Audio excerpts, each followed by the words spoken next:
Well, we are back with Sammy's little Z3 already. She has got tires on it, and she has been driving it, even though I told her not to, because when I put my scanner on it and then voltmetered the battery after we got it running from the original video, which I'll post up here and in the description below, we did the fuel pump and we did a slave cylinder. We got it driving for the first time since it's been sitting forever.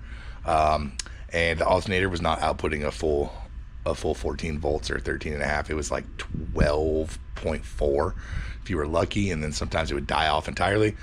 Well, she kept driving it anyway. She's like, it seems to be running good with her brand new battery, and went to Tractor Supply the other day and came out and no starty. So she put the jump box on it to drive it home, and here we are. The alternator has shown up. I ordered it right out of the gate when we got it done, but it took a while to come. We got that sucker from, I think, Pelican Auto Parts or CarParts.com. I don't know. I'll have a link up here. I'll look it up. But it's not too bad. It was like 150 bucks or something. So here we are. We're going to go ahead and slap it on in. Also, I turned my ankle this weekend. It's all swollen up and I'm all hobbled. So I'm not happy to be doing this right now. But we're doing it. So here we are. Hood's up. It's pretty simple to get to. First things first, we're going to pull this breather box here. So you're going to flip these little latches back. I already released. I got a 10 mil and a 10 mil, and then we should be able to pull this entire air filter box out and then take a look at the air filter while we got it off. And we're going to disconnect the battery in the trunk. All right, with that air filter box off, it sure looks like this over here is our tensioner. So I think, let's see what I feel in here. I don't know if there's a socket in there or not. I don't know. We'll come back to that. There's also this goofy like air intake thingy. So we're going to have to unplug this plug in the back, which just has like a little retaining tab. Like metal. Let's see if I can show it to you. A little metal clip we got to pry towards the engine side to unplug that. Then down here, let me spin you around. Down here under this rubber cap will be a nut to pull the primary power feed off. That'll be good. And I think we can just maybe work this little air boot thing off. Okay, so first off with this plug back here, I will say be careful. I stuck a flathead screwdriver in there and very carefully popped this clip up, but it did come off of the plug. Luckily I was careful and kind of holding it, so I caught it. We took it off and put it back into position. When you put it back, you can click it all the way down because it will ride over the edge and click into place.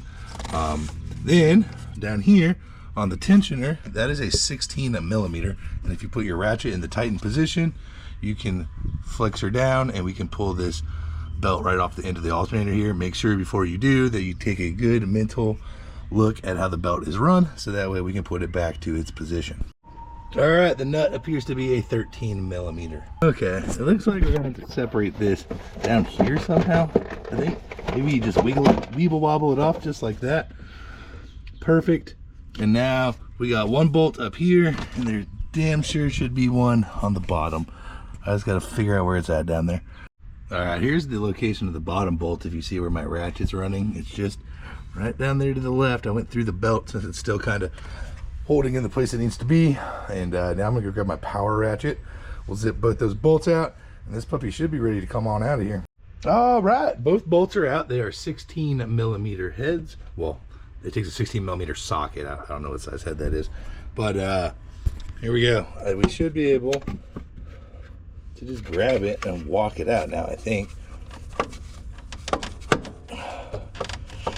But I have a pry bar just in case it does some goofy shit like this.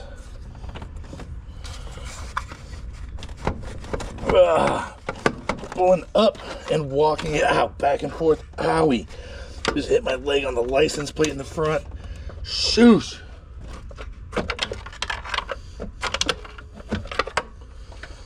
There we go.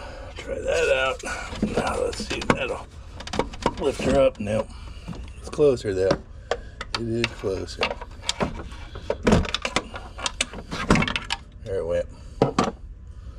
Hey, she's out of there. Oh no, camera.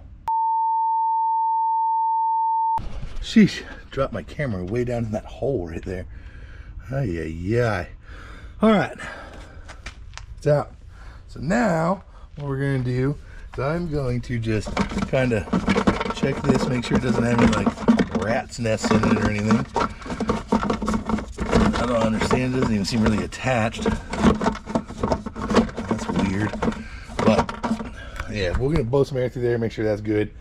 And now I'm gonna compare the new alternator with the old one and just do everything in reverse. Check this out, man. So obviously this was replaced before. It's a remanufactured Bosch version.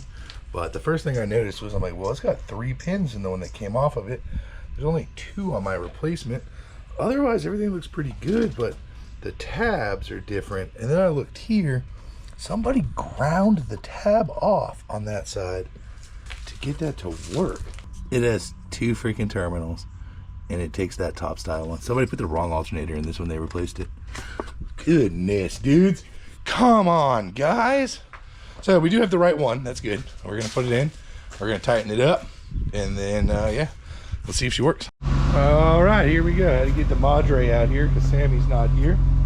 But we are at 14 volts, just like we would draw it up. Come on. I kind of wanted 14 and a half, but 14 is perfectly fine by me. That is better than barely being at 12. So there she is in all of her glory down there, spinning. The lap is good. Come on. We're gonna go take it for a quick test drive, and then at least now it can actually be driven down the road reliably, hopefully. So coming up next, we're gonna do the radio, because this radio has got to go. Nobody knows the code to it.